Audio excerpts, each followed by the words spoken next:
नमस्कार students, CBSE board examination में जो प्रीवियस ईयर्स में क्वेश्चंस पूछे गए हैं, आज हम उसी में से एक क्वेश्चन डिस्कस करने वाले हैं। आइए देखते हैं। कहता है कि Kriti, Heena and Nidhi were partners sharing profits in the ratio of 3:2:1। Nidhi retired. On the date of her retirement, workman compensation fund stood in the balance sheet at rupees 1,50,000. Workman compensation claim was rupees 1,20,000. How much amount of workman compensation fund will be credited to Nidhi's capital account? समझने वाली बात है, यहाँ पे जो तीन partners है, कृति, Heena and निधि, इनका जो प्रॉफिट शेयरिंग रेशियो दिया हुआ है, इट इज 3:2:1। अब देखने वाली बात है कि यहाँ पे वर्कमैन कंपनसेशन फंड भी है which is 1,50,000 and workman compensation claim भी है विच इज 1,20,000। समझने वाली बात है कि ये जो वर्कमैन कंपनसेशन फंड बना होगा, ये पार्टनर्स के प्रॉफिट को काट के ही बना होगा। समझिए, होता क्या है कि जब फर्म को प्रॉफिट होता है तो उस प्रॉफिट में से कुछ अमाउंट एलोकेट कर दिया जाता है टुवर्ड्स फंड, एंड ऐसा होने पे क्या होता है कि पार्टनर्स को नेचुरली प्रॉफिट थोड़ा कम डिस्ट्रीब्यूट होता है, क्योंकि अगर ये फंड नहीं बना होता तो फिर ये वाला प्रॉफिट जो है वो पार्टनर को ही मिलता। एंड कौन से रेशियो पे मिलता? जो कि उनका प्रॉफिट शेयरिंग रेशियो है।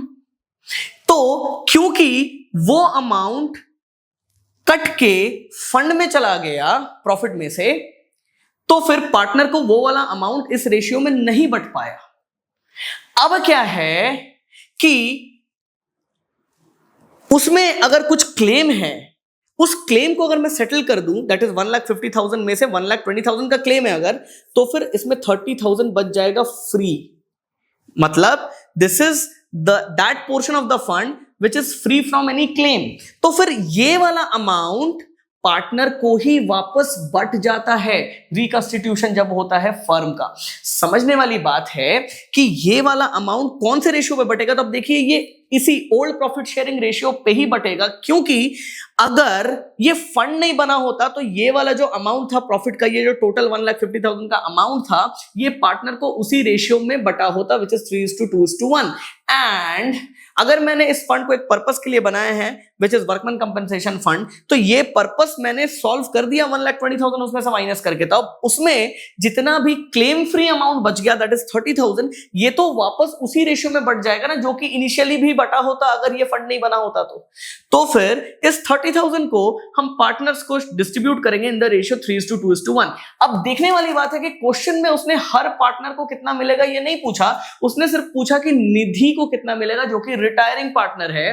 तो फिर आप समझिए कि निधि को इस रेशियो में मिलेगा तो 1/6 टाइम्स 30,000 मिलेगा विच इज 5,000 रुपीज।